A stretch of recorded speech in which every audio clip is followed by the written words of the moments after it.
दिव्य वचन जीवन वचन दिव्य वचन जीवन वचन।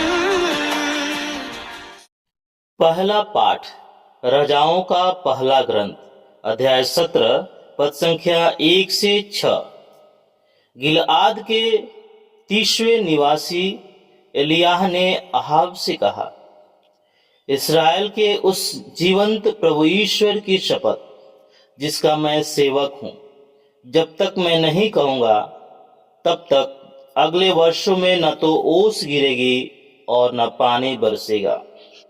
इसके बाद एलियाह को प्रभु की वाणी यह कहते हुए सुनाई दी, यहाँ से पूर्व की ओर जाओ और यरदन नदी के पूर्व करीत घाटी में छिपे रहो, तुम नदी का पानी पियोगे।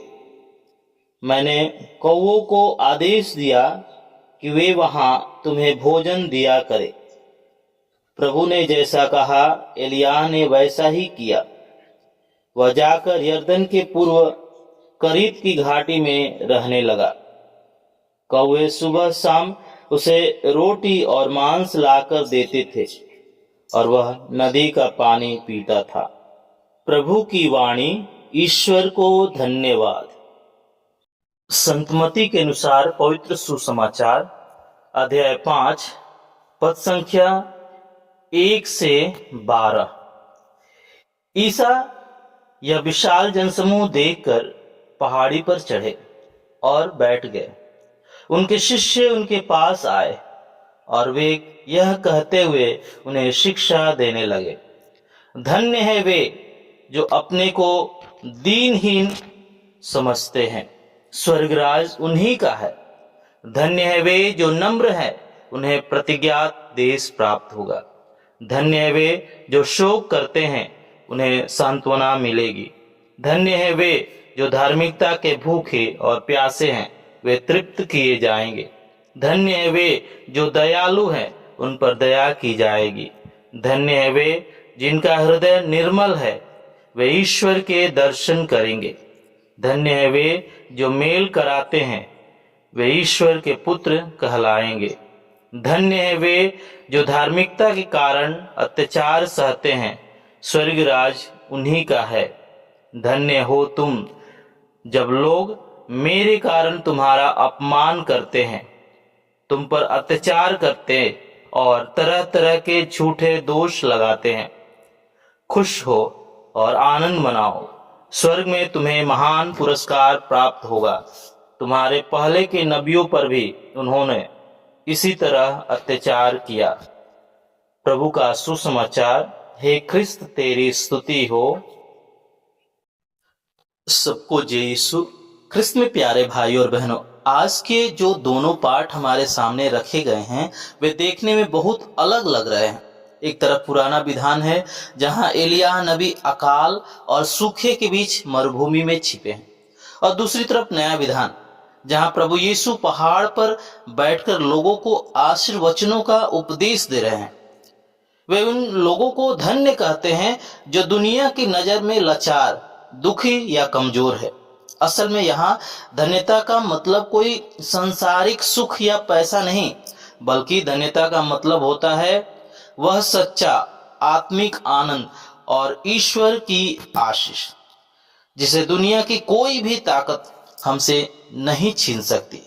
भले ये दोनों पाठ अलग काल के हैं, अलग समय के हैं, लेकिन अगर हम इन्हें गहराई से देखें तो इनके बीच एक बहुत ही सुंदर और अटूट संबंध है, और वह संबंध है ईश्वर पर हमारा पूर्ण भरोसा और उनकी संप्रभुता। प्यारे भाई और बहनों, आइए सबसे पहले हम आज के पहले पाठ की उस अद्भुत घटना पर ध्यान दें।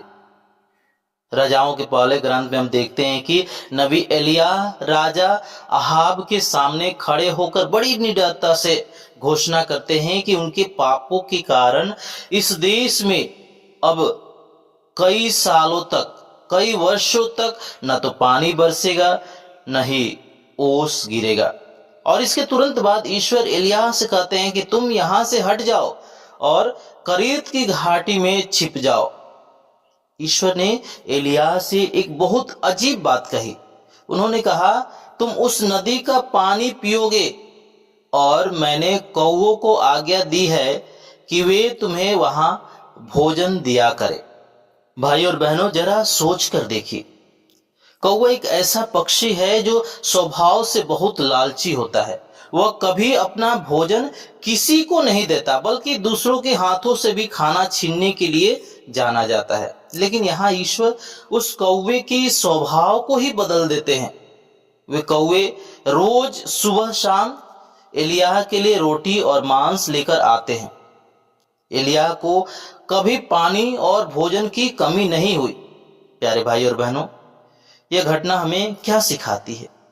यह घटना सिखाती है कि जब इंसान के सारे रास्ते बंद हो जाते हैं, तब भी ईश्वर के पास हमें संभालने के लाखों रास्ते खुले होते हैं। एलिय्याह के पास कोई बैंक बैलेंस नहीं था, कोई खेती नहीं थी, लेकिन उसके पास ईश्वर का वचन था। और जब एलिय्याह ने उस अकेलेपन और अकाल की स्थिति में खुद को पूरी तरह ईश्वर पर छोड़ दिया, तो ईश्वर ने उनकी शारीरिक भूख को मिटाने के लिए असंभव को भी संभव कर दिया। प्यारे भाई और बहनों, एलिय्याह की यह शारीरिक भूख और ईश्वर पर उनका यह अटूट भरोसा हमें सीधे आज के सुसमाचार से जोड़ देता है। जिस तरह एलिय्याह मरुभूमि में अकेले, भूखे और पूरी तरह ईश्वर पर निर्भर थे, उसी निर्भरता को प्रभु यीशु आज पहाड़ पर बैठकर एक ऊंचे आत्मिक स्तर पर समझा रहे हैं। जब यीशु पहाड़ पर बैठकर लोगों को ये सुंदर आशीर्वचन सिखाते हैं, तो वे असल में हमारी आत्मा की भूख की बात कर रहे होते हैं। यीशु कहते हैं, धन्य है वे जो अपने को आध्यात्मिक दृष्टि से दरिद्र समझते हैं, स्वर्ग का राज उन्हीं का है। और आगे कहते हैं, धन्य है वे जो भूखे और प्यासे हैं, वे तृप्त किए जाएंगे। जब यीशु आध्यात्मिक दृष्टि से दरिद्र या भूखे प्यासे होने की बात करते हैं, तो उनका सीधा इशारा हमारे विश्वास और उस स्थिति की ओर होता है जहां हम मानते हैं कि प्रभु, आपके बिना मैं कुछ भी नहीं हूं। प्यारे भाई और बहनों, आज का हमारा आधुनिक संसार हमसे क्या कहता है? संसार, दुनिया कहती है, धन्य है वे जिनके पास बड़ा बैंक बैलेंस है, धन्य है वे जो शक्तिशाली हैं, धन्य है वे जो दूसरों को दबाकर ऊंचे पदों पर बैठ जाते हैं। लेकिन प्रभु यीशु इस संसार की खोखली सोच को पूरी तरह उलट देते हैं। वे हमारे व्यवहारिक जीवन को झकझोरते हुए कहते हैं कि असली आनंद, असली सुकून और महानता कारों या बंगलों में नहीं, बल्कि इस बात को जानने में है कि ईश्वर के बिना हमारा कोई अस्तित्व नहीं है। प्यारे भाई और बहनों, जब आप खुद को इस दुनिया के घमंड से खाली करते हैं, तभी ईश्वर आपको अपनी आशीषों से भर सकते हैं। जैसे कौवों के जरिए मरुभूमि में एलिय्याह की शारीरिक भूख मिट गई, वैसे ही आज इस मतलबी और तनाव से भरी दुनिया में भटकती हुई हमारी आत्मा की भूख प्रभु यीशु के जीवंत वचनों से मिटती है। जो इंसान संसार की चीजों के पीछे भागने के बजाय ईश्वर के वचनों का भूखा और प्यासा बनता है, उसे दुनिया कभी भूखा नहीं रख सकती। उसे स्वयं ईश्वर तृप्त करते हैं। तो प्यारे भाई और बहनों, एलिय्याह नबी की इस अद्भुत कहानी और प्रभु यीशु के इन अनोखे और जीवन बदलने वाले वचनों को सुनने के बाद आज सबसे बड़ा सवाल उठता है कि इस अशांत दुनिया में हम एक शांतिपूर्ण जीवन कैसे जिए। आइए अपने जीवन में असीम शांति भरने वाली 3 बहुत ही व्यवहारिक बातों को जाने। पहली बात, ईश्वर की आज्ञाकारिता में ही हमारी सच्ची सुरक्षा है। जरा सोचिए, एलिय्याह ने ईश्वर से कोई बहस नहीं की, कोई शक नहीं किया कि प्रभु भला एक लालची कौवा मुझे खाना कैसे ला कर देगा। वे चुपचाप बिना कोई सवाल किए करीत के नाले के पास चले गए। आज हमारे और आपके जीवन में भी जब थोड़ी सी मुश्किलें आती है, तो हम तुरंत प्रभु पर ईश्वर पर सवाल उठाने लगते हैं कि प्रभु मेरे साथ ऐसा क्यों हो रहा है। लेकिन याद रखिए, जब हम बिना किसी शर्त के ईश्वर की इच्छा के सामने आत्मसमर्पण कर देते हैं तो हमारी हर एक जरूरत को पूरा करना खुद ईश्वर की जिम्मेदारी बन जाती है।